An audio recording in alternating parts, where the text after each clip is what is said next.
Hello.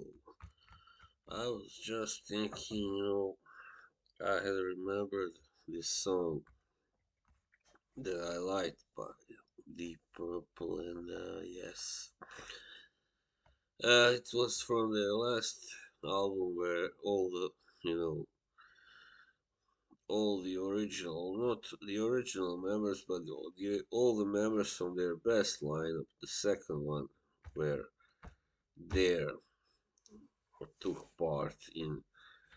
That was the album Battle Rages On, of course, from 1993. And I kind of realized, thinking about it, what Deep Purple did after that.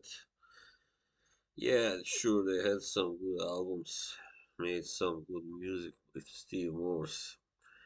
But, actually, I don't think, to me, that personally, that really was not Deep Purple anymore. Because in many ways, Ritchie Blackmore, he defined, the sound, defined the sound of that band, of course.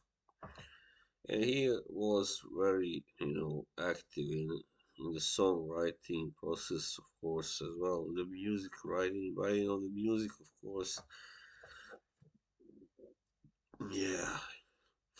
So when somebody like that leaves a band, there's gonna be a big change. The change is inevitable, of course.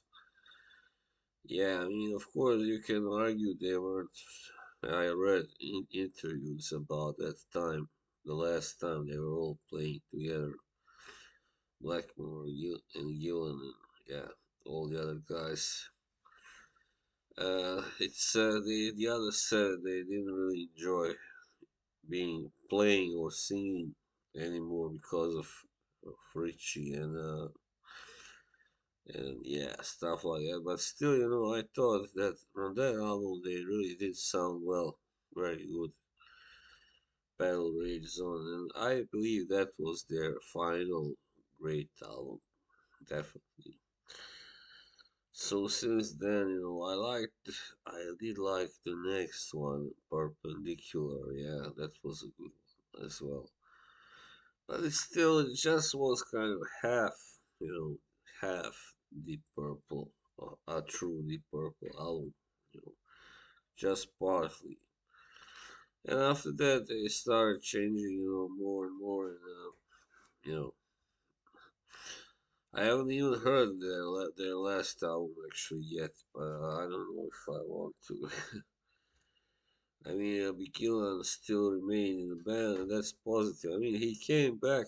I remember it very well, reading about it in November of '92. Must have been, yeah.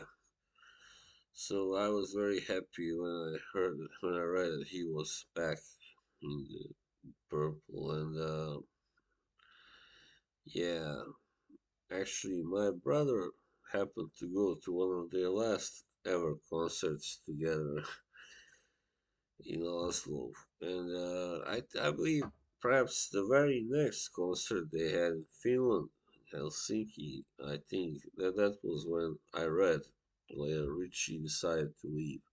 So that was their last concert together in November of '93. I believe 17th or something that this happened. So yeah, it's a great shame, that Richie Blackmore wasn't able to put aside his differences with Ian Gillan, and yeah, because that was the band that was, one of the first that I started listening to as a child, as a boy, and of course I had first started with the Beatles and yeah, stuff like that, but this was something completely different, the instrumentally and all that, their sound was much more raw and you know uh, much more experimental in a way than the Beatles, of course. and daring and all that. Heavier, of course, heavier, a lot heavier.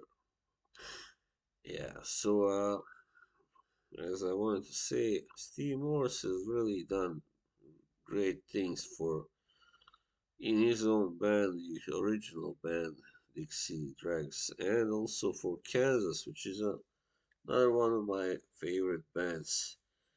However, Kansas is a very different band than Deep Purple, actually, especially back then when he joined them in the mid '80s, because they were, they had become much more of a pop band than a prog rock band, which they were before, in their early phase. So, same kind of it's the same thing that happened with Journey, for instance.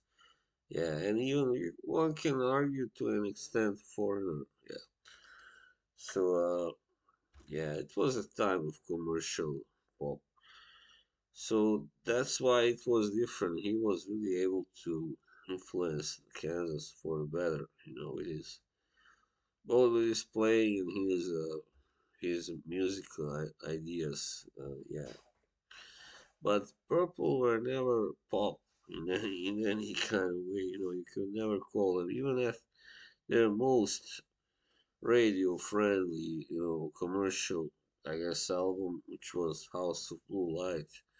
Even then, you can hardly call them, pop. I mean, the only song that comes close to being that, I think, was Call of the Wild. Was it named? I think so, or something like that. Yeah. So anyway, uh, that was that one where he sings. She got a face, she got a name. So yeah, I mean, but anyway, they were never really a pop band by any stretch of imagination. So that's why I think, Steve, by their own words, and we revitalized them as a, you know, in the sense as a group, playing together. He didn't really, he didn't really add something, you know, anything special to them musically. And I remember talking to my brother, and when it comes to his solos, the thing is, he technically is probably more proficient than Blackmore ever was. However, when it comes to creativity by, putting together a solo and stuff like that, or an intro, whatever, I think Ritchie is actually superior, I would say, to him. And he had always this very delicate sound to his playing, Richie Blackmore. Very, very emotional and yeah, with a lot of feeling, of course, and of course, Morse. He has some really nice tunes as well. I mean, some good playing. He is a very good player, obviously, but I just think that he changed the purple too much. They didn't from that day when he joined them. They became just this band, brah, very brash and play all out, balls out, and that's not something they were really had ever. Of course, in the '70s they were all like that, but it all became about them being, as loud and as energetic as possible, playing really loud. Yeah. So I don't know how. It was fun to hear, of course, for me for the first time. Them becoming a lot more, boomy, and explosive and all that. But still, I think they sacrificed something else with that, and that was these harmonies, this feeling that Blackmore gave them, this very distinctive kind of melodic feeling. Yeah. So yeah, yeah. I mean, at the same time they were getting older, they were losing some of their inspiration, their muse, whatever. They were, it's natural actually in this kind of music because rock is a music for for the younger people. I mean, the younger you are, the more you are inspired to play rock, right? The older you get, you start to want to do other things, and that happened to Blackmore as well. I think, yeah, because when he left Purple in 93, 94, he did revive his other band, Rainbow, for a while, only for a couple of years, but then he started doing that Renaissance stuff with his own band, Blackmore's Night. His third and last band. I mean, yeah, that he fronted. Yeah. So that's the thing, but now lately he has again returned, and that's what happens. Sometimes you want to do something else, and you go on do that for 10, 15 years maybe, and then after many years, you again get this yearning to return to your roots, and he did. And that's why he put together this kind of another version of Rainbow, And but sadly, of course, he wasn't there at the Rock and Roll Hall of Fame, inauguration of the Purple. He should have been there. And yeah, I've heard rumors, I've heard rumors that you know connected to him, why he didn't ever consider getting back to Deep Purple. There are various rumors which I don't want to talk about here, but I think it's just sad that he never really. I did believe that he would eventually, rejoin them probably, but now, they are all in such an advanced age. He's 78.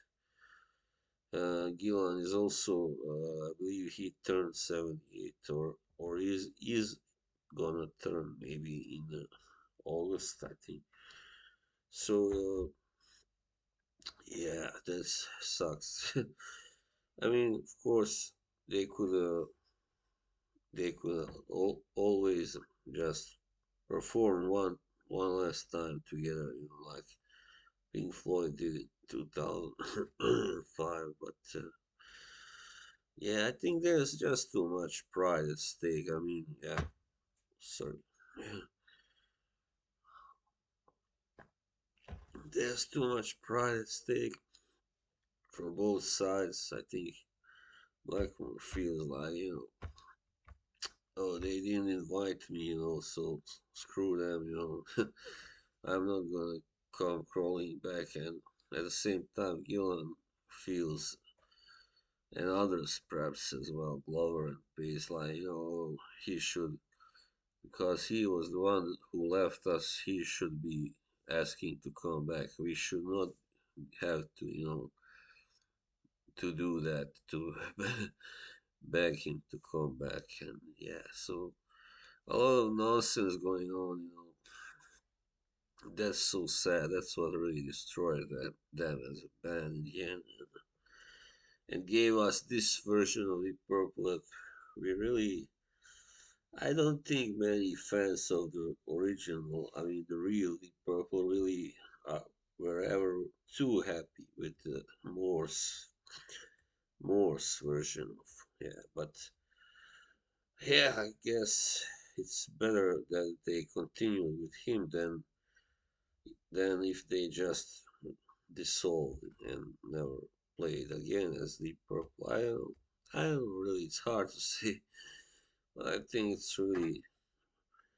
it was kind of small minded than of Blackmore to not be able to stay in that band, just because he didn't like Ian Gillan, like, come on, you are like 48, I think he was at that time. They were all both or 48. Like, you are supposed to know how to get along with somebody professionally, just play in the same band. You don't have to hang out with him crying out loud, when you are not playing or making albums, so but it went how it went. So that was the end of real Deep Purple for me in 1993.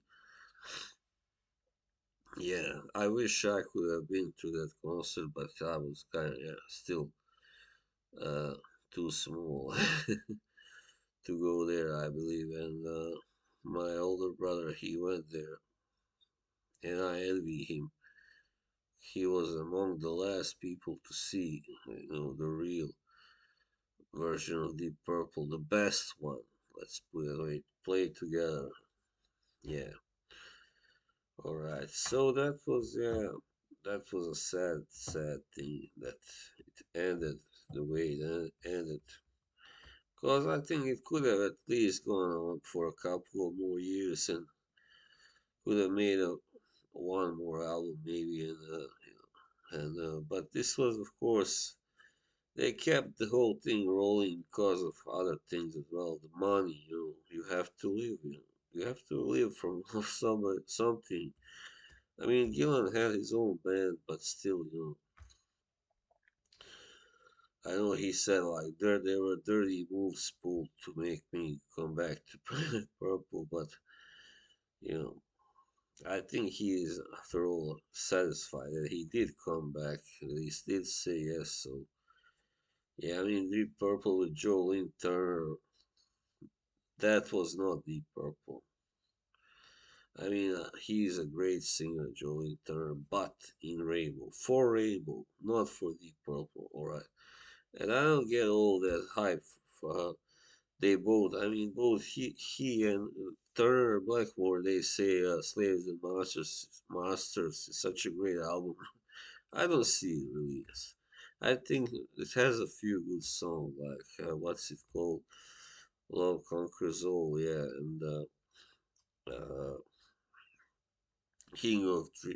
Dreams, yeah, and stuff like that. Love hurts stuff, not love hurts. Sorry, I don't know what.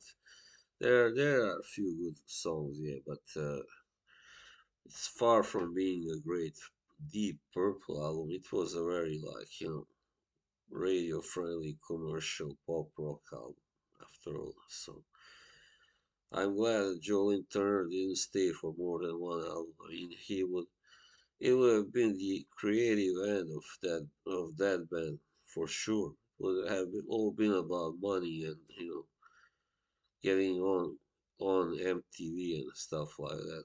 So that's not what Deep Purple were about ever. No, no way, man.